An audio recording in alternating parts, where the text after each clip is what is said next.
આપ સહુ દર્શક મિત્રો માટે એક સારા સમાચાર આપી રહેલા છીએ કે ધારી શહેરને જે લાંબા સમયથી હળહળતો અન્યાય કરવામાં આવેલો હતો અને જે લાંબા સમયથી ટ્રેન સુવિધા બંધ છે એ ટ્રેન ફરીથી શરૂ થવાના અણસાર આવી રહેલા છે। આજરોજ અમરેલીના સાંસદ ભરતભાઈ સુતરિયાએ એક નિવેદન આપેલું છે। હા, એની અંદર મગનું નામ મરી પાડવામાં આવેલું નથી, પરંતુ એટલું કહેવામાં આવેલું છે કે ધારી શહેરને ટૂંક સમયમાં મીટર ગેજ ટ્રેન સુવિધા ફાળવવામાં આવશે।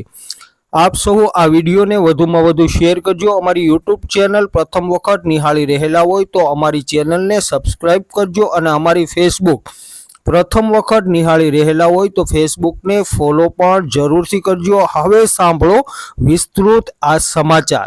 ધારી શહેર અને ધારી તાલુકાની જનતા માટે મીટર ગેજ ટ્રેન સુવિધા કે જેને લાંબા સમયથી બંધ કરવામાં આવેલી છે અને ફરી શરૂ કરવામાં આવતી નથી, ત્યારે આપણી ચેનલના માધ્યમથી આપણે સરકાર સુધી આ લોક માંગણી, આ વ્યાજબી માંગણી પહોંચાડી હતી અને આજ રોજ અમરેલી જિલ્લાના સાંસદ એટલે કે ભરતભાઈ સુતરિયાએ મગનું નામ મરી પાડેલું નથી, પરંતુ એટલી હૈયા ધારણ આપેલી છે કે ટૂંક સમયમાં આ ટ્રેન સુવિધા શરૂ કરવામાં આવશે।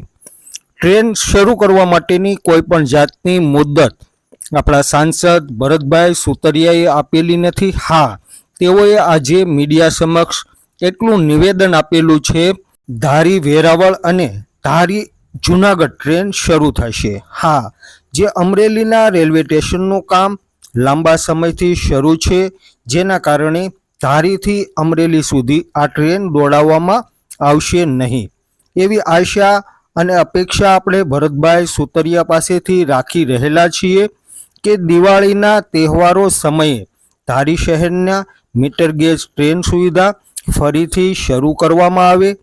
ઉદ્યોગ વિહોણા એવા ધારી તાલુકો આમ જોઈએ તો પછાત તાલુકો છે।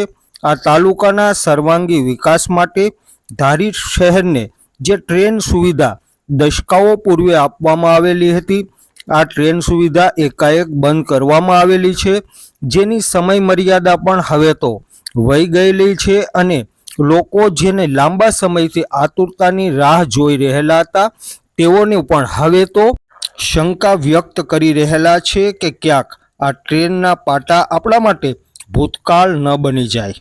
ધારી શહેર અને તાલુકાની જનતા લાંબા સમયથી લોક માંગણી કરી રહેલા છે, એક વ્યાજબી માંગણી કરી રહેલા છે, ત્યારે ટ્રેનની સુવિધા શરૂ કરાવવા માટે મતદારો પણ હવે તો મક્કમ બનેલા છે। ત્યારે જો એવું પણ લાગી રહેલું છે કે કદાચ સ્થાનિક સ્વરાજ્યની ચૂંટણી પહેલા આ ટ્રેન સુવિધા શરૂ કરવામાં આવશે નહીં તો સત્તાધારી ભારતીય જનતા પાર્ટીને મોટું નુકસાન પણ જઈ શકે છે।